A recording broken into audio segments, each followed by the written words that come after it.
질문 하나 드리겠습니다. 세상에서 가장 중요한 곳이 있습니다. 그것은 어디일까요? 이 질문에 답을 하시지 않으면 설교가 길어집니다. 가장 중요한 곳은 어디일까요? 네? 교회예요. 오늘 연합구역에 인도하실 만하신데요. 네, 첫 번째 교회입니다. 두 번째는요? 네, 집이에요, 집. 교회와 가정보다 더 중요한 세상의 공동체는 아무데도 없습니다. 나라, 민족 아닙니다. 왜냐하면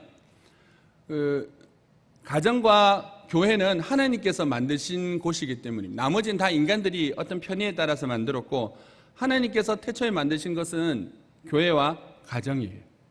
그러면 이 교회와 가정에 가장 필요한 것이 뭘까요? 뭐가 필요하다고 생각하십니까? 그게 오늘 말씀에 나타나는 이야기들입니다. 나중에 한번 들어보시면 무엇이 진짜 필요한지를 아시게 될 것입니다. 오늘 본문에 나오는 교회는 빌라델비아 교회입니다. 빌라델비아는 교통의 요지이고요, 많은 무역의 거래가 있었던 곳입니다. 빌라델비아라고 하는 이름의 뜻은 형제 간의 사랑이라는 뜻입니다. 빌라델비아 지방에서 참 유명한 것이 있었습니다. 그것은 뭐냐면 포도입니다. 포도 농사가 아주 잘 되는 곳입니다. 포도 농사가 잘 되다 보니 또한 발달한 것이 있는데 그것은 바로 포도주입니다. 그래서 빌라델비아 사람들은 술을 아주 좋아하고 술을 먹고 방탕한 생활을 했다라고 그렇게 기록에 남아져 있습니다. 그리고 빌라델비아는 AD 17년에 지진으로 인하여서 도시가 완전 무너진 경험이 있는 도시입니다. 티베리우스 황제에 의해서 다시 그 도시가 재건되긴 했지만은 그 이후에도 계속되는 여진으로 말미암아 사람들이 살기를 좀 어려워했던 곳이 바로 빌라델비아입니다. 오늘 성경에 보면 다시는 나가지 않게 될 거다라고 하는 말들이 왜냐하면 지진이 일어나면 사람들이 계속해서 도시 바깥으로 도망을 가고 피난을 갔기 때문에 그렇게 기록되어 있는 것입니다. 또한 빌라델비아 도시는 아주 작은 도시입니다. 오늘날에도 7만 명 정도 되는 도시라고 하던데요. 예전에는 적게는 1,000명, 많게는 7,000명 정도를 보던데 정확한 숫자는 좀 다 서로가 달라서 정확하게 알지 못하겠지만은 아주 작은 도시였습니다. 이런 작은 도시 가운데 세워진 교회가 바로 오늘 본문에 나오는 빌라델비아 교회입니다. 빌라델비아 교회는 에서버두사빌라라고 불리는 그 소아시아 7교회 중에서 가장 작은 교회이고 가장 연륜이 짧은 교회입니다. 역사와 전통도 짧을 뿐더러 인간적으로도 별로 내세울 것이 없었던 교회였습니다. 에베소 교회는요, 사도 바울과 사도 요한이 목회했던 짱짱한 목회자들이 거쳐갔던 그런 교회이고요. 라오디게아 교회는 부유한 도시였어요. 아주 돈이 많고 부유한 도시 가운데 부유한 교회였고요. 사대교회는 사람들에게 칭찬을 듣던 그런 교회였습니다.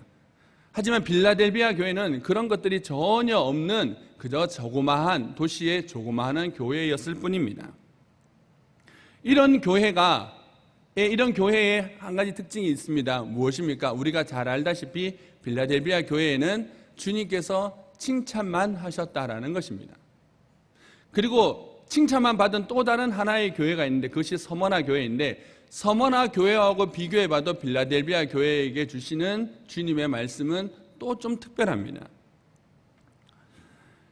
이런 빌라델비아 교회가 유지되는데 위협이 되는 3가지 요소가 있었는데요. 첫 번째는 이 빌라델비아 도시를 소아시아 7도시가 다 마찬가지겠지만은 그 모든 도시에서 자행되었던 황제 숭배, 황제 숭배를 한다라는 것은 그 도시의 메인으로 들어갈 수 있는, 중심부로 들어갈 수 있는 그런 어떤 조건이 되는데, 에서버두사빌라에 나오는 모든 교회들의 거의 공통점은 이 황제 숭배 때문에 신앙의 어려움을 겪었다라고 하는 건데, 빌라델비아 교회도 마찬가지였습니다. 그런데 좀 특별한 것은 AD 17년에 지진으로 망했던 이 빌라델비아 교회를 티베리우스 황제가 세워줬기 때문에 다른 도시에 비해서 더 열렬하게 황제를 숭배하고 친황제적인 마음을 가지고 있었던 도시가 바로 빌라델비아예요. 그러니까 더 많이 황제를 섬기고 그렇게 숭배했다라는 겁니다. 황제를 섬기고 숭배한다라는 것은 무엇입니까? 우상 숭배를 하는 것인데, 이 우상 숭배를 하는 사람들이 주로 어떤 사람들이냐면 이 빌라델비아 지역에서 상업 거래를 하는 길드라고 불리는 그 거래를 하던 사람들이 그것에 주된 일들을 하는 거예요. 그 모임 안에 들어가면 반드시 해야 되는 것이 황제 숭배인 거예요. 황제 숭배를 거부하면 그 상업의 중심부에 들어갈 수가 없습니다. 장사를 할 수가 없는 거죠. 그것이 빌라델비아 교회가 가진 첫 번째 어려움이었습니다. 도시는 좀 살았던 것 같아요. 그런데 황제 숭배를 거부함으로 인해서 그 상인 조합에 들어갈 수 없었던 빌라델비아 교인들은 아주 가난한 삶을 삽니다. 두 번째 빌라델비아 교회에 있었던 어려움은요, 자칭 유대인이라고 불리던 사탄의 회라고 불렸던 그 유대인들의 핍박입니다. 이들은 기독교인들을 회당에서 쫓아냈을 뿐만 아니라 로마 정부에게 이 기독교를, 그러니까 예수님을 믿는 사람들을 고발을 하기를 서슴지 않았던 사람들입니다. 이 사람들이 득실득실 거리던 곳이 바로 빌라델비아였고요. 세 번째는 앞에 잠시 말씀드렸다시피 지진입니다. 지진 때문에 일상생활이 때로는 어려울 지경에 처했던 곳이 바로 빌라델비아 지역이었고, 이것이 빌라델비아 교회가 가지고 있었던 세 가지 장벽이었습니다. 그럼에도 불구하고 빌라델비아 교회는 앞에서도 잠시 말씀드렸던 것과 같이 주님의 칭찬만 들었던 교회입니다. 그리고 가장 에서버드 사빌라 이 소아시아 7교회 중에 가장 오랫동안 지속되었던 교회이기도 합니다. 오늘 이런 빌라델비아 교회에게 예수님께서 이렇게 말씀하시며 시작하십니다. 거룩하고 참되신 이 다윗의 열쇠를 가지시니 곧 열면 닫을 사람이 없고 닫으면 열 사람이 없는 그가 이르시되 라고 말씀합니다. 다윗의 열쇠라는 것은 이사야서 22장에 보면 히스기야 시대에 엘리야김이라고 하는 그 히스기야의 비서라는 사람이 있었는데요. 이 사람을 통하지 않으면 히스기야에게 갈 수 없었던, 그래서 이 이사야서 말씀에는 그에게 다윗의 열쇠를 주겠다라고 하는 그런 말씀이 있어요. 그러므로 인해서 왕에게 가는 것, 왕이 가지고 있는 모든 창고를 이 사람이 통하면 갈 수 있는 거예요. 이것은 그냥 한 사람에 대한 어떤 권세를 주었다는 것이 아니라 예수님에 대한 대표적인 예언 구절인데요. 하나님께로 나아가는 열쇠가 되시는, 하나님께로 나아가는 열린 문이 되시는 분이 바로 예수님이라는 거예요. 자, 이런 열린 문이라고 예수님께서 내가 너희들의 문이 되어주는데 내가 문을 열면 열릴 것이고 내가 닫으면 닫을 그런 내가, 예수님이 빌라델비아 교회의 사자에게 말씀하신다라는 거예요. 항상 이 소아시아 7교회들에게 말씀하시는 예수님의 소개 장면을 보면 그 교회에게 주시고자 하신 은혜와 그 교회가 당면한 문제가 무엇인지를 알 수가 있습니다. 이 설교를 할 때마다 말씀드리지만 말씀은 항상 상황적이거든요. 예수님은 모든 사람들에게 똑같은 말씀을 하시지 않습니다. 그 사람의 처해진 상황에 따라서 예수님은 다른 말씀을 하세요. 그렇기 때문에 획일적으로 누구에게 이렇게 말씀하셨기 때문에 너도 이렇게 살아라고 하는 것은 대단히 위험할 수 있어요. 왜 이 빌라델비아 교회의 사람들에게 예수님은 이렇게 말씀하실까요? 8절에 보면요, 그 다윗의 열쇠를 가진 예수님이 이렇게 말씀하십니다. 볼지어다 내가 내 앞에 열린 문을 두었으되 능히 닫을 사람이 없으리라 라고 말씀하셨습니다. 빌라델비아 교회 교인들은요, 세상적으로 보면 어떤 삶을 살고 있었던 사람들이냐면 닫힌 문들 속에 살고 있었던 사람입니다. 상업활동 안 됩니다. 그리고 또 무슨 어려움이 있었습니까? 종교적인 어려움이 있었죠. 또 환경적인, 지역적인 어려움이 있었죠. 그러니까 인생의 문이 좀 이렇게 막 활짝활짝 열려서 무엇이 인생이 되어가는 듯한 분위기가 아니라 막혀 있는 거예요. 종교적으로도 막혀 있어요. 유대인들이 툭하면 핍박을 하고요. 또 경제적으로도 완전히 막혀 있어요. 그리고 도시적으로도요, 불안하게 그지할 데가 없는 그런 도시, 그런 속에서 신앙생활하던 사람들이 빌라델비아 교회의 교인들인 거예요. 그들에게 예수님은 뭐라고 말씀하십니까? 내가 네 앞에 열린 문을 두었다라는 거예요. 너의 모든 상황과 환경 속에서 내가 그 닫힌 것처럼 보이는 너의 삶 속에 내가 문을 열어줄 것이다 라고 예수님께서 말씀하시는 거예요. 왜 예수님은 문을 열어주실 수 있습니까? 예수님은 다윗의 열쇠를 가지신 분이시기 때문에, 예수님께서 문을 여시면 어떤 문이든 열리는 것이기 때문에. 이 말은 단지 인생의 상황에서의 어떤 어려움 가운데 있을 때 그 문을 열어주신다는 것이 아니에요. 취업의 문, 직장의 문, 똑같은 거구나. 취업의 문, 어떤 결혼의 문, 어떤 인간관계의 문이 아니라 것을 뜻하는 것이 아니라 더 나아가서는 결국은 천국의 문을 열어주시겠다는 거예요. 이 빌라델비아 교회의 교인들에게는 예수님께서 뭐라고 약속하시는 거냐면 너희들은 그 천국 문에 들어갈 수 있게 될 것이다라고 약속해 주시는 거예요. 그 증거 중에 하나가 9절에 나오는데요. 주님께서 그들의 삶 속에 열린 문으로 그렇게 역사하여 주실 것이다라는 것이 나타나는 것이 9절인데 보라 사탄의 회당 곧 자칭 유대인이라 하나 그렇지 아니하고 거짓말하는 자들 중에 며칠 내게 주어 그들로 와서 내 발 앞에 절하게 하고 내가 너를 사랑하는 줄을 알게 하리라. 빌라델비아 교회 사람들은 되게 어렵고 힘들게 살아요. 특히 유대인들 때문에 너무 힘들어요. 그런데 그 유대인들이 어떻게 된다고 하냐면 자신들을 핍박하고 자신들을 괴롭게 하는 그 유대인들이 기독교로 개종해서 그들 앞에 와서 용서를 구하고 그들 앞에 엎드리는 일들을 줄 거라고 예수님께서 약속하고 계시는 거예요.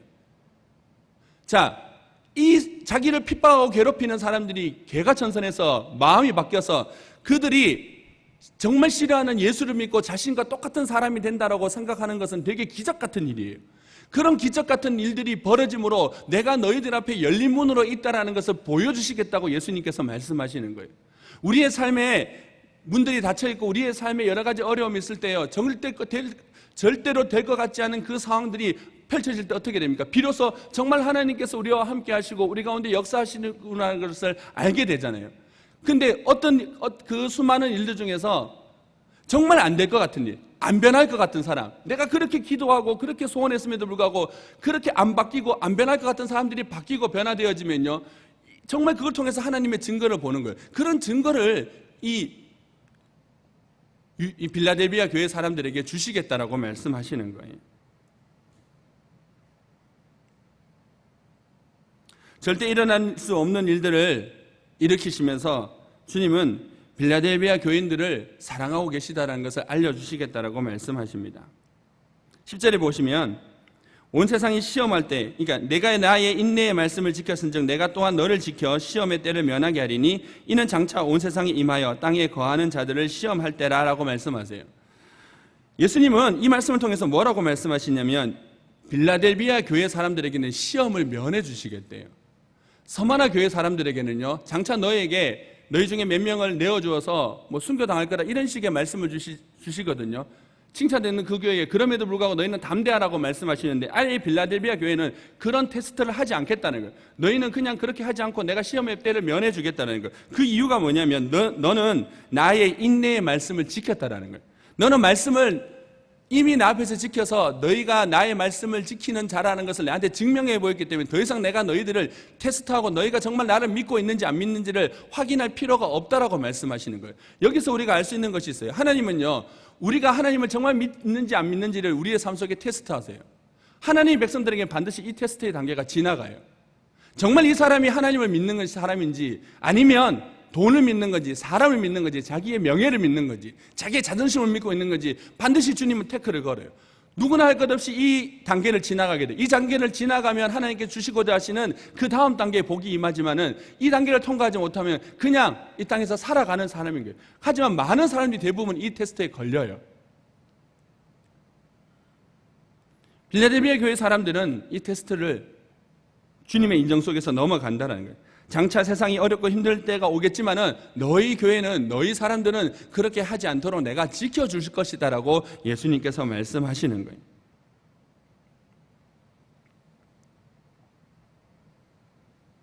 또한 11절 말씀에 보면 내가 네 가진 것을 굳게 잡아라 라고 말씀하고 계시며 네 면류관을 빼앗기지 않도록 그렇게 하라라고 말씀하십니다.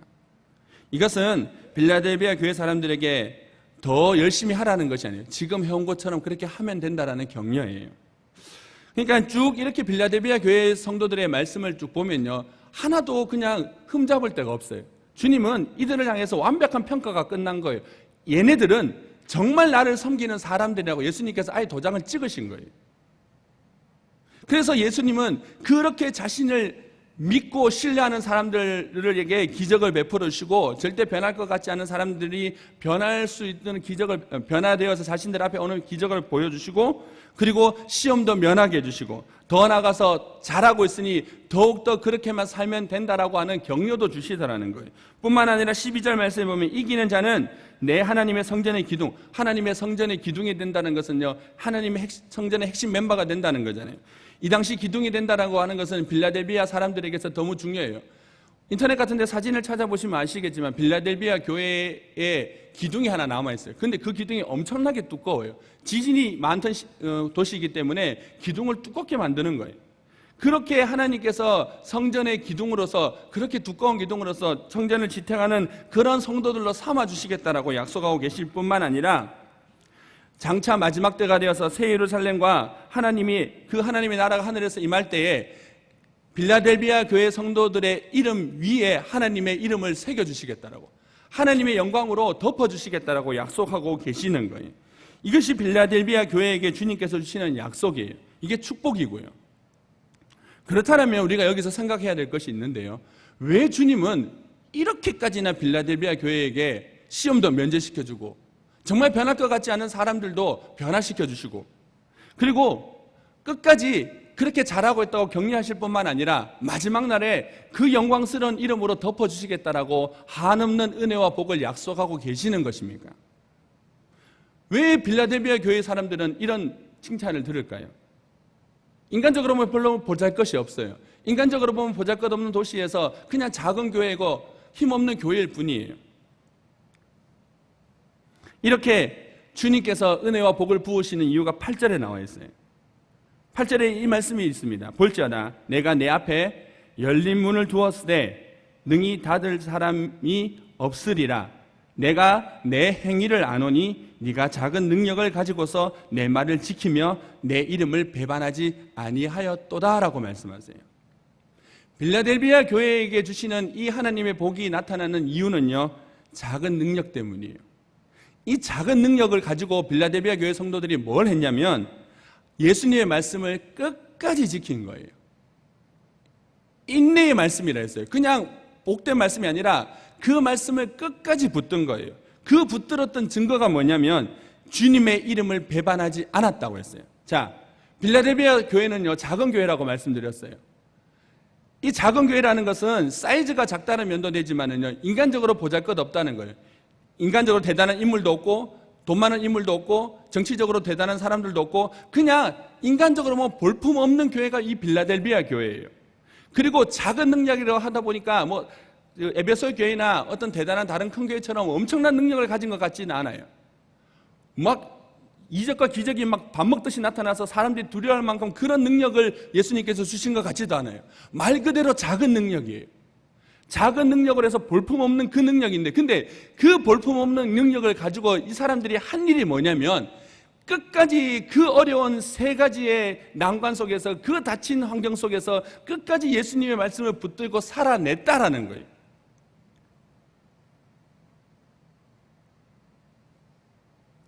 기록에 보면요, 빌라델비아 지방에 포도가 많이 난다고 했잖아요. 그래서 이 빌라델비아 교회 성도들이 이 소아시아의 여러 교회들에게 자신이 자처해서 담당한 일이 있어요. 그것이 뭐냐면 모든 소아시아에 존재하는 모든 교회의 성찬식의 포도주를 이 교회가 담당했어요. 가장 가난하고 가장 이게 역사가 짧고 가장 초라한 교회가요, 그 모든 교회의 것들을 감당하겠다라고 결단하고 그렇게 성도들이 했다라는 거예요.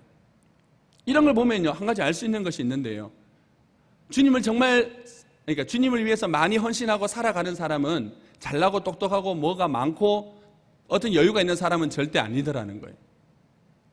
누가 진짜, 결론적으로 말씀드리겠지만 누가 진짜 주님을 위해서 살아가냐면 그거는 내가 무엇을 가지고 어떤 능력이 있느냐가 중요한 것이 아니라 진짜 주님이 자기 마음속에 있는 사람이에요. 무엇인가를 나눠줄 수 있다는 것, 무엇인가를 베풀어줄 수 있다는 것은 마음이 부여하지 않으면 절대로 할 수 없는 일입니다. 돈이 많다라고 펑펑 퍼줄까요? 절대 안 해요. 돈 많은 사람들이 오히려 돈의 즐거움을 알기 때문에 그런 일을 하지가 않아요. 명예가 높을수록 명예가 주는 유익을 알기 때문에 쉽게 그 명예의 자리를 포기하지 않아요. 하지만 주님을 사랑하는 사람은, 정말 주님이 마음에 있는 사람은요, 기꺼이 나눠주고 포기해주고 내가 그 사람의 종이 되어서 밑으로 들어가는 걸 서슴지 않아요. 그렇게 해주는 것이 즐거운 거예요. 그것이 주님께 주시는 진짜 부유함이 있는 사람이에요. 빌라델비아 교회는 그런 의미에서 에서보드, 살빌라 이 7교회 중에서 가장 큰 교회라고 해도 부족함이 없다고 저는 생각합니다. 빌라델비아 교회는 어떻게 이 작은 능력으로 이 수많은 일들을 감당하며 주님께 이런 한없는 은혜를 누릴 수가 있었을까요? 원래 인간은 하나님께서 창조하실 때요, 엄청난 큰 능력을 주시면서 인간을 만드셨습니다. 인간에게 주신 능력은요, 이 세상을 다스리고 이 세상을 정복하고 이 세상에 충만할 수 있는 능력이에요. 하나님은 사람을 하나님처럼 만드셨어요. 시편 8편에 나오는 것처럼 하나님보다 조금 못한 존재로 그렇게 하나님께서 인간을 만드셨어요. 그래서 인간은 거의 신적인 존재로 지혜롭고 똑똑하고 권세와 권위가 있던 존재였어요. 그런데 그런 능력을 가졌던 인간이 하나님께서 금하신 선악과를 먹으러 말미암아 능력이 상실이 돼요. 하나님께서 주시는 능력이 상실이 되고 난 다음에 인간에게 나타난 것은 두려움이고 다툼이고 싸움이에요. 그리고 사람들은 자신의 삶에 더 큰 능력을 찾아 헤매기 시작합니다. 사람들은 그 잃어버린 하나님의 능력을 찾을 수 없게 되자 능력을 찾아 헤매는데 그것을 돈과 명예로 그리고 힘과 권력으로 더 큰 능력을 찾아 헤매요. 그런데 문제는 그 더 큰 능력으로 찾아 헤매지만은 결국은 인간은 영원한 죽음 앞에 멸망당하고 말더라는 거예요. 결국은 죽음이란 권세는 이길 수 있는 능력이 없더라는 거예요. 이런 세상에 예수님께서 오십니다. 예수님은 이 땅에 무엇을 가지고 오시냐면 크나큰 능력을 가지고 오세요. 예수님은 큰 능력을 가지고 오셔서 무엇을 하시냐면 인간이 절대 극복할 수 없는 그 무능력한 상태의 인간들에게 그 능력을 퍼주시며 나누어 주십니다. 절대로 안 된다라고 하는, 절대로 극복할 수 없다라고 말하는 그런 일들을 주님은 주님의 능력으로 바꾸어 가기 시작하세요. 38년 되어서 중풍병으로 38년 된 병자, 스스로 일어날 수 없다라고 생각하는 자신의 능력으로 아무것도 할 수 없는 그 병자에게 예수님께서 나아가셔서 그 병자의 병을 고쳐주세요. 주님의 능력은 어느 누구도 안 된다라고 하는, 자신조차도 기대할 수 없는 사람들의 병을 고쳐주시더라는 거예요. 그리고 주님의 능력은요, 그 폭풍을 치는 바람과 그리고 파도도 잠잠케 하시는 능력이셨어요. 더 나아가서 예수님은 죽음 앞에서도 그분의 능력으로 다시 살리신 분이세요. 나인성 과부가 자신의 아들이 죽음으로 인해서 슬퍼하고 있을 때 주님은 그의 아들을 살려주세요. 죽은 지 나흘이나 되어서 더 이상 인생에 소망이 없는 그 나사로의 무덤 앞에서 주님은 단 한마디로 해결하세요. 나사로야, 나오라라고. 예수님과 함께하는 사람들은, 예수님의 말씀을 듣는 사람들은 예수님의 능력을 경험하게 돼요. 죽은 자도 살아나고 병든 자도 살아나게 되며 귀신 들린 자도 쫓아내는 그 능력이 나타나더라는 거예요. 하지만 이런 예수님의 능력을 모든 사람들이 경험하는 건 절대 아니었습니다. 죽은 나사로를 나흘이나 되어서 죽은 나사로를 살려냈을 때 모든 사람들이 이 상황에서 어떻게 반응한 줄 아십니까? 주님께서 하나님의 능력을 나타냈다라고 좋아하는 사람도 있었지만 반대쪽의 사람들은요, 그 나사로가 살아났다는 일 때문에 예수를 죽이고자 했어요. 예수님의 능력을 보면서 좋아하는 사람하고 기뻐하는 사람도 있었지만 예수님의 그 능력 때문에 예수님을 미워하고 싫어하고 십자가에 못 박아 죽이기를 원했던 사람들이 있었다라는 거예요. 누가 예수님을 못 박아 죽이기를 원했을까요? 자신의 삶에 능력이 있다라고 믿었던 자들이에요. 자신의 삶에 능력이 있었던 사람이에요. 돈의 능력이 있었고, 그리고 명예의 능력이 있었고, 사회적인 칭찬의 능력이 있었고, 더 나아가서 나는 죄를 짓지 않는 의로 능력이 있다라고 생각했던 사람들은 그 인생의 모든 문제를 해결하기로 오신 그 능력이신 예수님을 미워하고 싫어하고 십자가에 죽여버렸어요. 스스로 능력이 있다고 생각하는 사람은 예수님을 미워하고요, 스스로 능력이 없어서 아무것도 할 수 없다고 하는 사람들은 예수님을 통해서 천국을 경험했다는 것이 복음서의 이야기예요. 이것은 오늘날도 마찬가지입니다.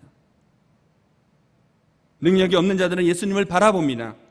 능력이 없는 자들은 예수님의 말씀을 집중합니다. 능력이 없는 자들은 예수님 앞에 나아옵니다. 그 주님의 능력 앞에 엎드려서 주님께서 주시는 자신의 인생의 문제를 해결할 수 없고 자신의 인생에 닫혀있던 그 문제를 주님께 주시는 힘으로 그 문들을 열고 해결해 나가는 거예요. 왜 예수님은 그렇게 하실 수 있습니까? 예수님은 바로요, 말씀으로 온 세상을 만들으셔서 태초에 모든 것을 여신 하나님이시기 때문입니다. 이 땅의 사람들이 복되게 살아갈 수 있는, 오늘날 이렇게 말하지 않습니까?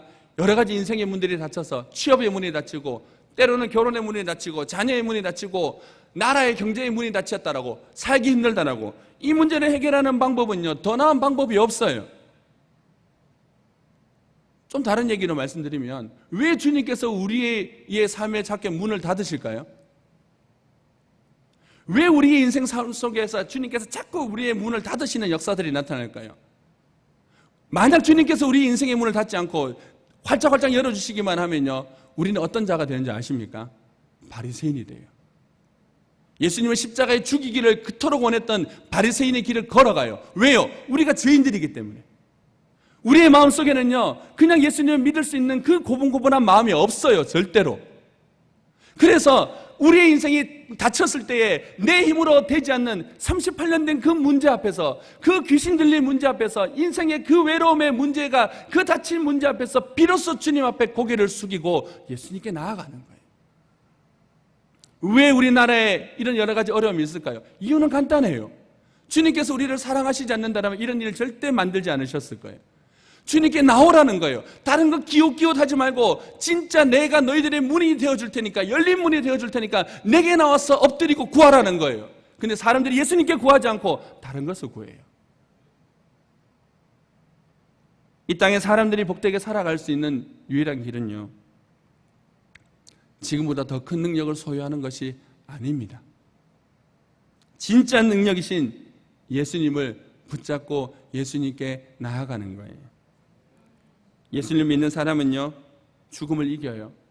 예수님을 믿는 사람은요, 죽음의 증상을 이겨요.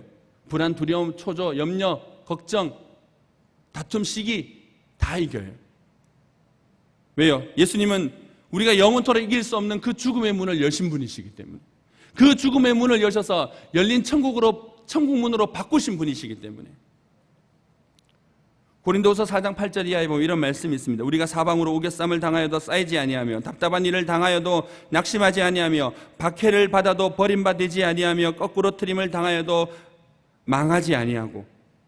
이게 누구에게 해당되는 말이냐면 예수를 붙잡고 사는 사람들에게 해당되는 말이에요. 세상은 우겨쌈을 당하며 원망하고 불평하고 투덜대며 싸워요. 예수 믿는 사람은 그 우겨쌈을 당하는 속에서 문을 여시는 주님을 경험해요.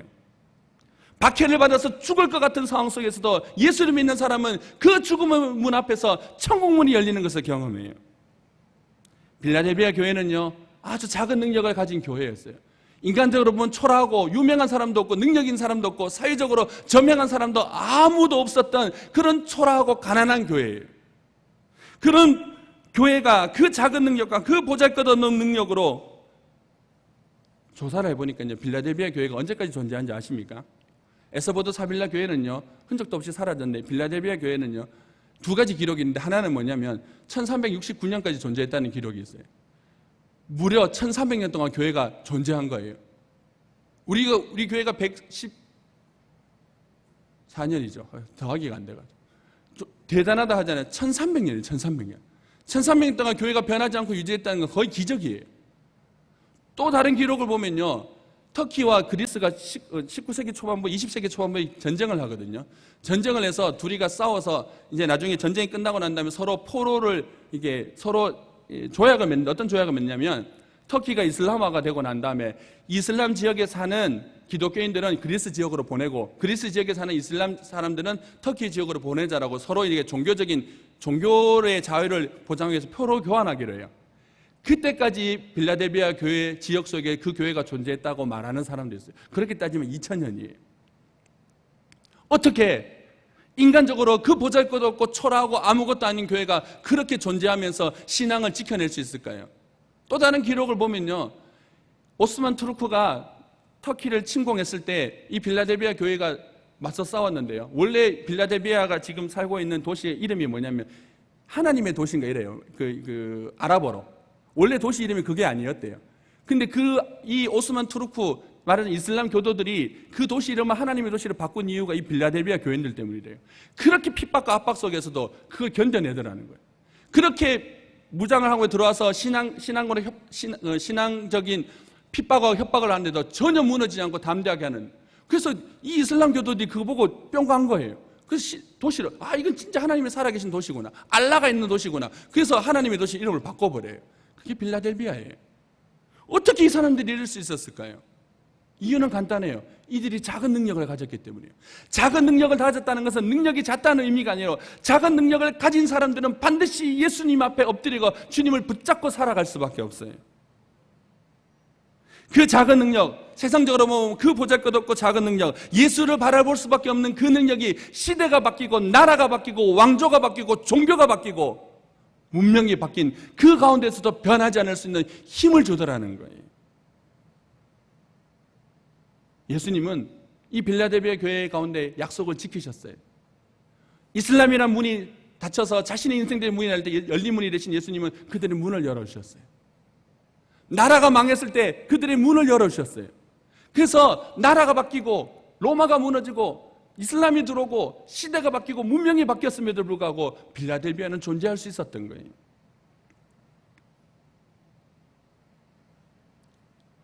작은 능력으로 버텼다는 말을 드리는 것이 아닙니다. 버티라는 것이 아니에요.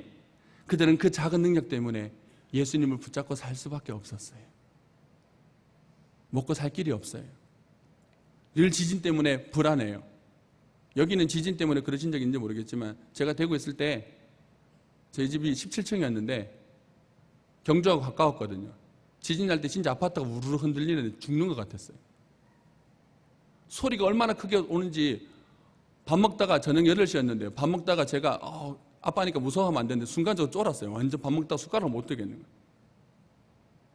그게요, 이들에게 일상이었어요. 그렇게 지진이 나면 또 도망 다니고 또 나갔다가 들어오고. 그럼에도 불구하고 그들이 살 수 있었던 것은 그들이 예수님을 붙들고 살았기 때문입니다. 예수님을 믿는다는 것은 무엇인지 아십니까? 예수를 믿는다는 것은 예배드리고 기도하고 헌금하고 봉사하는 것이 아닙니다. 그것은 하나의 형식이에요. 진짜 예수를 믿는다는 것은 그분의 능력을 의지하고 그분의 능력만을 붙잡고 사는 것을 말합니다. 내가 어떤 것을 가졌든지 그것을 의지하지 않고 나의 능력이 작음을 알고 그분의 능력을 붙들고 사는 것이 예수 믿는 거예요. 돈 많고 역사가 깊고 전통이 있는 교회만 뭐예요? 다 무너졌는데. 하지만 보잘것없고 역사도 짧고 알아주는 사람도 없고 유명한 사람도 없는 그 교회는 예수 하나 붙드니까 1300년, 1400년, 1500년을 버텨내는 거예요. 교회가 교회되게 하는 능력은요, 다른 데 있지 않습니다. 예수님의 능력을 의지하는 데 있어요. 예수님의 능력을 붙잡는 데 있어요. 가정이 되게 하는 데는 다른 데 있지 않아요. 더 돈을 많이 벌고 더 좋은 집에 더 좋은 차를 타고 더 맛있는 걸 먹는 데 있지 않아요. 예수의 능력을 붙들고 사는 데 있어요. 문제는 무엇인지 아십니까? 예수님의 능력을 바라보지 않는다는 데 있어요. 세상의 능력을 예수님의 능력보다 더 크게 보는 거예요. 공부를 더 크게 보고 돈을 더 크게 보고 건강을 더 크게 보며 세상의 정보와 뉴스를 더 크게 본다는 데 문제가 있어요.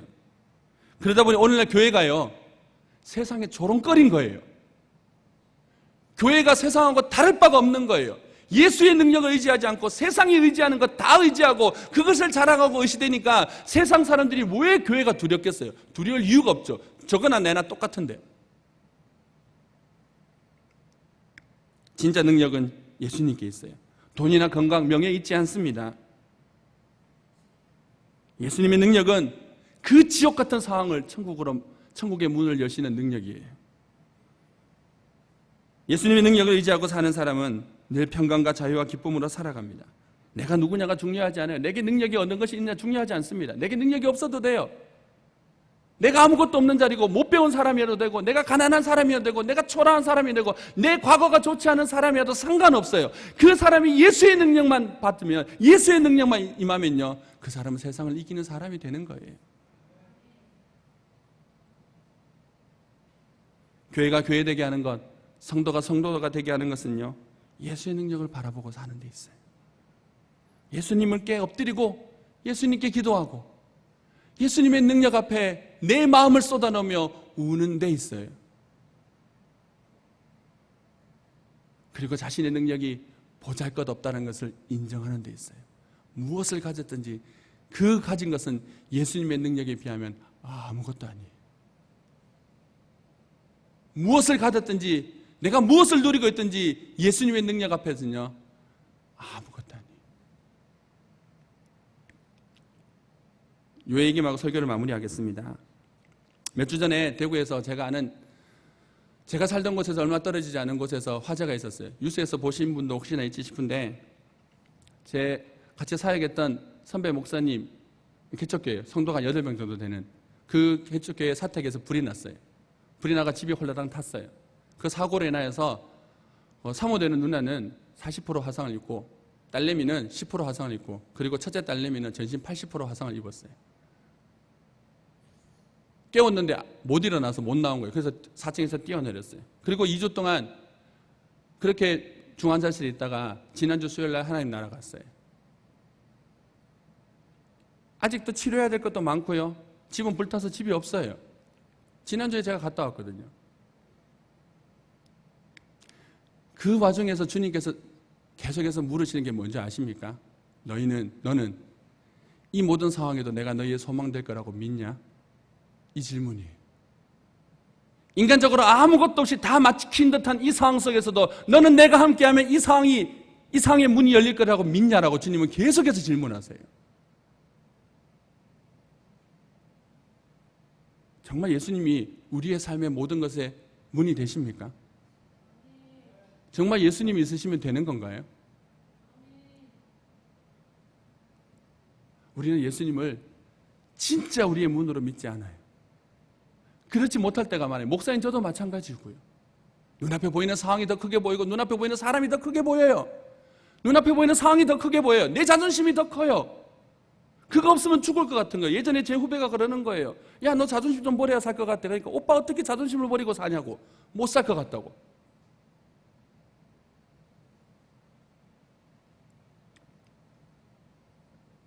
그렇게 인간적으로 보면 가장 불쌍하게 보이는 그 상황 속에서도 주님은 그 가정의 소망이 되어주신대요. 그래서 그 예수님 붙들고 하나씩 일어서고 있더라고요. 그 작은 능력으로 예수님 붙들고 살아가려면 어떻게 해야 되겠습니까? 우리가 어떻게 하면 예수님의 능력을 잊고 살아갈 수 있을까요? 십자가 앞에 나아가십시오. 십자가를 잃어버리지 마십시오. 예수님의 십자가 앞에 나아가십시오. 예수님의 십자가 앞에 나아간다는 것은 그냥 주님이 나를 위해서 죽어주셨지 이걸 기억하라는 말이 아닙니다. 주님의 십자가 앞에 나아가라는 말은 나는 그 앞에서 내가 가진 모든 것은 아무것도 아니다라는 것을 부인한다라는 거예요. 내가 비록 가지고 있는 명예가 있고 내가 가지고 있는 건강이 있고 내가 가지고 있는 경험이 있고 내가 가지고 있는 그 재산이 있더라도 내가 그 주님의 십자가 앞에서 내 능력은 아무것도 아니다라는 것을 부인한다는 것이 십자가 앞에 나아간다라는 거예요. 그리고 예수님이면 족하다라고 말하는 거예요. 주님, 내 소망이 내게 아무것도 가능성이 없고 내게 아무것도 붙잡을 것이 없어도 예수님이 나의 문이세요. 예수님이 나의 열린 문이세요. 예수님이 진짜 나의 능력이세요.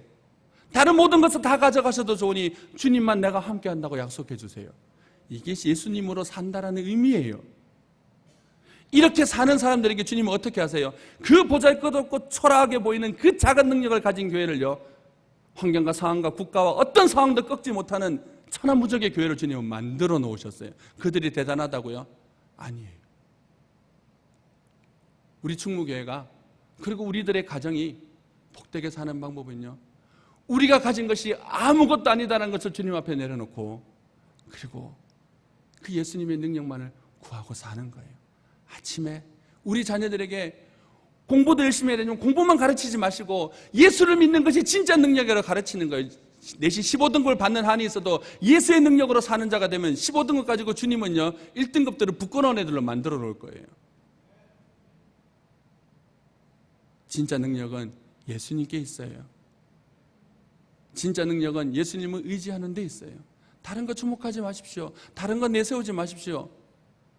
주님 앞에 설 때 그 모든 것은 다 사라지고 단 하나만 남는다 했어요. 고린도전서에.